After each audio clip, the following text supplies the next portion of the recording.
الله وكفى سلام على عباده الذين اصطفى أما بعد قال الله تبارك وتعالى في القرآن المجيد أعوذ بالله من الشيطان الرجيم بسم الله الرحمن الرحيم وما أصابكم من مصيبة فبما كسبت أيديكم وقال تعالى ظهر الفساد في البر والبحر بما كسبت أيدي الناس صدق الله العظيم.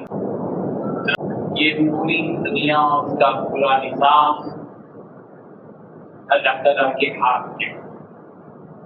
ہمارا بنیادی عقیدہ یہ ہونا چاہیے کہ اس پورے نظام کو چلانے والا اللہ ہے اور پوری کائنات کا خالق اور مالک اللہ ہے. اس بنیادی عقیدے پر مضبوطی سے قائم رہنا چاہیے. یہ ہمارے اپنے ایمان کا تقاضا ہے. اس کا مطلب یہ ہوا کہ جو کچھ ہوتا ہے وہ اللہ کے ارادے سے ہوتا ہے، جس کو مشیت الہی کہا جاتا ہے، اللہ تعالیٰ کا ارادہ. ہم جو تدبیریں کرتے ہیں، ہم جو منصوبے بناتے ہیں، ہم جو ارادے کرتے ہیں، یہ تدبیر کے طور پر ہے، لیکن جو کچھ ہوتا ہے وہ اللہ تبارک و تعالیٰ کی تقدیر سے ہوتا ہے. تدبیر انسان کے ہاتھ میں ہے، وہ اللہ تعالیٰ کی دی ہوئی صلاحیت اور طاقت ہے، وہ بھی اللہ تعالیٰ ہی کی دی ہے. اور تقدیر کو پروردگار نے اپنے ہاتھ میں رکھا ہے. اس لیے اس بات کا یقین دل میں کھٹ کر لینا چاہیے کہ جو کچھ ہوتا ہے اللہ سے ہوتا ہے، اللہ کے ارادے سے ہوتا ہے. میں یہ بات کیوں کہہ رہا ہوں آگے آپ کو سمجھ میں آ جائے گا. میں بنیادی عقیدے اور ہمارے آپس کے جو بنائے ہوئے عقیدے ہیں، ان میں اور اس میں کتنا فرق آ چکا ہے وہ بتانا چاہتا ہوں. کسی پرندے سے تقدیر جڑی ہوئی نہیں ہے، کسی زمانے سے تقدیر جڑی ہوئی نہیں ہے. ہماری عزت، ہماری ذلت، ہمارا نفع، ہمارا نقصان، ہماری زندگی، ہماری موت، ہماری ترقی، ہمارا زوال، ہماری بیماری، ہماری صحت، ہماری کامیابی، ہماری ناکامی، ہماری فتح اور ہماری شکست، سب کچھ اللہ تبارک و تعالیٰ کی طرف سے. اور اس کا اعلان قرآن مجید میں کر دیا گیا ہے، قل کل من عند اللہ. پیغمبر کہہ دیجیے اپنی امت کو کہ جو کچھ ہوتا ہے، ہوا ہے اور ہوگا، وہ سب اللہ کی طرف سے ہوگا، انسان سے نہیں، کسی پرندے سے نہیں، کسی زمانے سے نہیں. یہ بات میں کیوں کہہ رہا ہوں؟ اس کی وجہ یہ ہے کہ ہم جس مہینے سے گزر رہے ہیں، یہ ماہ سفر ہے. اللہ کیا کہہ رہے ہیں؟ جو کچھ ہوگا ہمارے ارادے سے ہوگا، ہماری طرف سے ہوگا. اور ہم کیا کہہ رہے ہیں؟ جو کچھ ہوگا مہینے کے سفر کے مہینے سے ہوگا. سفر کا مہینہ منحوس ہے، ارے خود منحوس ہے، وہ مہینہ منحوس نہیں ہے. کیوں؟ اس لیے کہ سوال یہ ہے کہ جب ہمارا یہ عقیدہ ہے کہ ہر چیز اللہ کی طرف سے ہے، ہر چیز کو اللہ نے پیدا کیا ہے، تو پھر یہ سال کے جو 12 مہینے ہیں، محرم ہو، سفر ہو، جو ذوالقعدہ ہو، ذوالحجہ ہو، سارے کے سارے جتنے بھی مہینے ہیں، ان عدت الشہور عند اللہ 12 شہرا فی کتاب اللہ. اللہ کی کتاب میں، اللہ کی تقدیر میں یہ 12 کے 12 مہینے ہیں جن کو اللہ نے بنایا. جب 12 کے 12 مہینے اللہ کے ہیں، رمضان بھی اللہ کا، شعبان بھی اللہ کا، ربیع الاول بھی اللہ کا، ربیع الاخر بھی اللہ کا، تو پھر یہ سفر اور محرم بھی اللہ ہی کے ہیں. ان کو غلط طریقے سے جو لیا گیا باطل عقیدے کی وجہ سے، ہمارے ہندوستان میں اور پڑوسی ممالک میں ان مہینوں کو منحوس سمجھ کر شادیاں ختم، کوئی چیز خریدنا ممنوع ہو گیا، اور ان مہینوں کا تعارف ہمارے معاشرے کے اندر یوں کروایا گیا کہ یہ 2 مہینے بہت ڈینجر مہینے ہیں، بہت ڈینجر مہینے، ان میں شادی نہیں کر سکتے، اچھے پڑھے لکھے لوگ اس کا شکار ہیں۔ یہ عقیدے کی بربادی ہے، تباہی۔ جب ایک مسلمان اس بات کا عقیدہ رکھتا ہے کہ جو کچھ ہوگا اللہ کی طرف سے ہوگا، اور زمانہ اللہ نے پیدا کیا ہے، زمانے کو گالی دینے کے سلسلے میں، زمانے کو منحوس سمجھنے کے بارے میں پیغمبر نے صاف طور پر بتا دیا، لا تسبوا الدہر فإنی أنا الدہر، تم زمانے کو گالی مت دو اس لیے کہ زمانہ ہے۔ جب اللہ خود کہہ رہے کہ یہ زمانہ میرا بنایا ہوا، میں خود زمانہ ہوں، اگر کوئی ماہ محرم یا سفر کو منحوس کہہ رہا ہے، خدا کی قسم وہ اللہ کو منحوس کہہ رہا ہے۔ ہمیں اپنے عقیدے کی اصلاح کر لینی چاہیے۔ باپ دادا کہتے تھے، باپ دادا کہتے تھے، باپ دادا، ارے ہم نے اپنے باپ دادا کو ایسا دیکھا، ہماری دادی جان کو ایسا کہتے ہوئے دیکھا، ہمارے دادا جان کو ایسے کرتے دیکھا، ہمارے باپ دادا سے چلا ہے، تمہارا دین باپ دادا سے نہیں ہے، نبی رحمت حضرت محمد مصطفیٰ، یہ دین باپ دادا سے نہیں ہے۔ باپ دادا اگر غیر مسلموں کے ساتھ تھے، مشرکوں کے ساتھ تھے، اور انہی میں پروان چڑھے تو کیا ہمارا عقیدہ بدل جائے گا اور نبی سے ہمارا اپنا رشتہ ہم توڑ لیں گے؟ ہرگز نہیں۔ جو کچھ ہوتا ہے اللہ کے ارادے سے ہوتا ہے، اور یہ تو زمین میں بگاڑ پیدا ہوتا ہے۔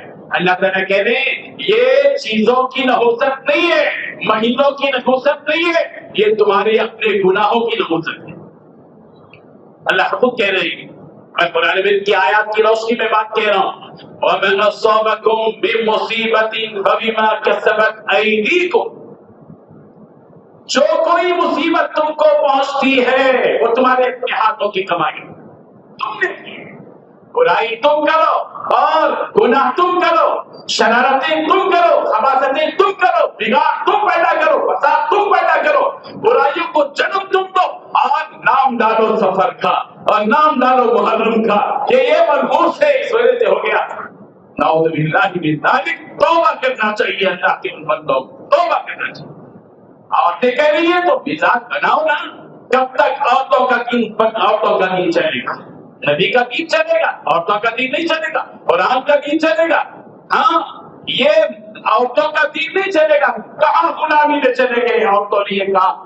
عورتیں کا الو منحوس ہے، سفر منحوس ہے، پرندہ بول رہا ہے تو منحوس ہے، الو بیٹھ گیا منحوس ہو گیا، پرندے نے آواز لگائی منحوس ہو گیا، کبا بیٹھ گیا منحوس ہو گیا۔ کیا اس سے ہماری تقدیر کو رب ذوالجلال سے جوڑنا چاہیے، ہماری اس تقدیر کو لوگوں سے منسوب نہیں کرنا چاہیے، زمانے سے منسوب نہیں کرنی چاہیے۔ یہ بات یاد رکھیں، اس حقیقت کو ذہن میں بٹھائیں۔ اللہ کہہ رہے ہیں ظہر الفساد فی البر والبحر بما کسبت ایدی الناس، لوگوں کے اپنے ہاتھوں کی کمائی سے بر اور بحر میں، سمندر اور خشکی میں بگاڑ پیدا ہوا۔ ہمارے کرتوتے جس کی طرف منسوخ کر رہے ہو، اس لیے اصلاح اپنی کرنی چاہیے، اپنے عقیدوں کی کرنی چاہیے۔ نبی کریم صلی اللہ علیہ وسلم کے زمانے میں، جاہلیت کے زمانے میں یہ عقیدے تھے، یہ جاہلیت کی پیداوار تھی، اسلام کی پیداوار نہیں ہے۔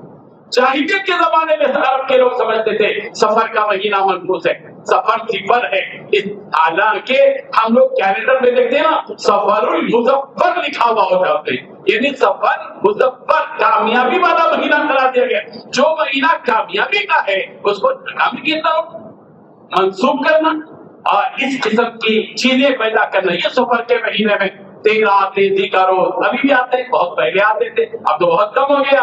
الحمدللہ الحمدللہ 13 تیزی کرو، آج 13 تیزی کرو، یا آج 13 تیزی کا روز، یہ چونچلے ہیں، چونچلے ہمارے بنائے نحوست ہوتی ہے، بنائے نازل ہوتی ہے 13 تاریخ۔ کس نے لکھا ہے یہ بات؟ کس نے کہا؟ کون سی حدیث میں لکھا ہوا ہے کہ سفر کی 13 تاریخ کو بنائے نازل ہوتی؟ جا کر آسمان سیر کر کے آئے، دیکھ کر آئے؟ استغفر اللہ، ان برے عقیدوں سے، ان باطل عقیدوں سے ہم سب کو پہلے تو توبہ کرنا چاہیے، اللہ تعالیٰ معاف کر دیں۔ ہم نے اپنے عقیدے کو بگاڑ لیا ہمارے باپ دادا کی وجہ سے، رسومات کی وجہ سے، ہمارے دادا دادی کے کہنے کی وجہ سے ہمارے دل میں یہ بات پہلے تھی۔ پروردگار آج ہم توبہ کرتے ہیں کہ ہمارے ذہن میں یہی بات ہوگی کہ جو کچھ ہوگا اللہ کی طرف سے ہوگا، کسی مہینے کی وجہ سے نہیں ہوگا، کسی الو سے اللہ تعالیٰ نے چھوڑ دیا ہماری تقدیر کو۔ ارے اتنے ایمان والا، اتنے پاور والا دین، پاور اور طاقت والا ایمان، اور اس ایمان کو لے جا کر الو کے سامنے رکھ دیا، پٹے الو کے بے وقوف۔ یہ ہمارے ایمان کا معاملہ ہے، یہ ہمارے عقیدے کا معاملہ ہے، یہ ہمارے نبی رحمت حضرت محمد مصطفیٰ صلی اللہ علیہ وسلم کے بنیادی عقائد میں سے۔ ہم آج توبہ کریں گے کہ ہم میں کا کوئی گھر کا بچہ ہے، ذہن بنائیے، اسی سفر کے مہینے میں ذہن بنائیے بچے کا، عورت کا، ساس ہو، دادی ہو، خالہ ہو، نانی ہو، ان سب کو بٹھا کر بتائیے جو تم کہہ رہی ہو وہ قرآن مجید میں نہیں ہے، جو تم کہہ رہی ہو وہ حدیث میں نہیں ہے، جو تم کہہ رہی ہو وہ ہمارے نبی صلی اللہ علیہ وسلم کے دین سے کوئی تعلق نہیں ہے، جو تم کہہ رہی ہو وہ غیر مسلموں کا دین، وہ جاہلیت والا دین، وہ نبی رحمت حضرت محمد مصطفیٰ صلی اللہ علیہ وسلم کے دنیا میں آنے سے پکنے والا باطل دین ہے، وہ باطل عقیدے ہیں۔ ہم سچے عقیدے پر اس دنیا کے اندر رہیں گے۔ ہمارا عقیدہ کیا ہے؟ قل کل من عند اللہ، جو کچھ بھی ہوگا اللہ کی طرف سے ہوگا۔ مجھے بیماری آ گئی اور میں نے سمجھا کہ یہ فلاں کی وجہ سے ہوا، نہیں، میں کہوں گا یہ بیماری مجھے میرے رب کی طرف سے آ گئی، میری کوئی چیز چوری ہو گئی، اللہ کی طرف سے ہے۔ ہمارا امتحان ہے، زندگی ایک امتحان ہے۔ اللہ تعالیٰ آزمانا چاہتے کہ میرا بندہ نقصان کے وقت میں کس کو یاد کرتا ہے، تکلیف کے وقت میں کس کو یاد کرتا ہے، بیماری کے وقت میں کس کو یاد کرتا ہے، ذلت آتی ہے تب کس کو یاد کرتا ہے۔ پروردگار ہماری آزمائش کر رہے ہیں اور ہمیں اس آزمائش کے لیے تیار رہنا ہے اور اپنے مضبوط عقیدے کے ساتھ جینا ہے کہ جو کچھ بھی ہوگا وہ اللہ کی طرف سے ہوگا۔ اللہ تبارک و تعالیٰ کے ارادے کے بغیر ہم خود کہتے ہیں ایک پتا بھی درخت جو ہے درخت سے نہیں گرتا، جب ایک پتا درخت سے نہیں گرتا تو کوئی بیمار کیسے ہو جائے گا اللہ کی ارادے کے بغیر؟ سوچنے کی بات ہے، بنیادی عقیدے ہیں جن لوگوں نے پھیلا ہے ان کا دین انہیں کے حوالے کر دو۔ ہم کو وہ دین کافی ہے جو نبی کریم حضرت محمد مصطفیٰ صلی اللہ علیہ وسلم نے دیا ہے۔ ہم اس میں کسی بھی قسم کا کوئی کمپرومائز نہیں کریں گے۔ ہرگز یہ بدعات، یہ خرافات جو ہم نے کر دیے ہیں یہ ہمارا اپنا بنایا ہوا دین ہے، آسمان سے اترا ہوا دین نہیں ہے، مکہ مکرمہ کی سرزمین سے محمد عربی صلی اللہ علیہ وسلم کا پھیلایا ہوا دین نہیں ہے۔ خالص دین جو توحید پر مبنی ہے وہ توحید کے تقاضا کرتی ہے کہ ہمارے ہر معاملے کو اللہ کے حوالے کرو۔ اسی کو توکل کہتے ہیں، اسی کو توکل کہتے ہیں۔ توکل ناویت کے الو کے حوالے کرنے، سفر کے مہینے کے حوالے اپنے پورے دین و مذہب کو اور عقیدے کو کرنے۔ مضبوط دین یہ ہے کہ ہم اپنے سارے معاملے کو اللہ تبارک و تعالیٰ کے حوالے کریں۔ اللہ تعالیٰ ہم سب کو عمل کی توفیق عطا فرمائے۔ ہمیں خود بھی اصلاح کرنا ہے، دوسروں کے بھی اصلاح کریں، گھر والوں کو ذہن بنائیں، سمجھائیں ان کو کہ دیکھو یہ دین نہیں ہے، یہ خرافات ہے، یہ کھٹی کی باتیں ہیں۔ اصل حقیقت یہ ہے کہ جو کچھ بھی ہے یہ سفر ہو، شادی کرتے ہیں تو سفر میں شادی نہیں، محرم میں شادی نہیں۔ حضرت فاطمہ رضی اللہ عنہا کا نکاح تاریخ اٹھا کر دیکھو، محرم میں نہیں۔ اگر یہ منوز ہوتا محرم کا مہینہ شادی کرنا منع ہوتا تو پیغمبر اپنی بیٹی کا نکاح کیسے کرتے محرم میں؟ اس لیے بتانے کی ضرورت ہے، سمجھنے کی ضرورت ہے۔ اللہ تعالیٰ ہم سب کو اس دین کو سمجھنے کی توفیق عطا فرمائے۔ آمین و آخر دعوانا الحمد للہ۔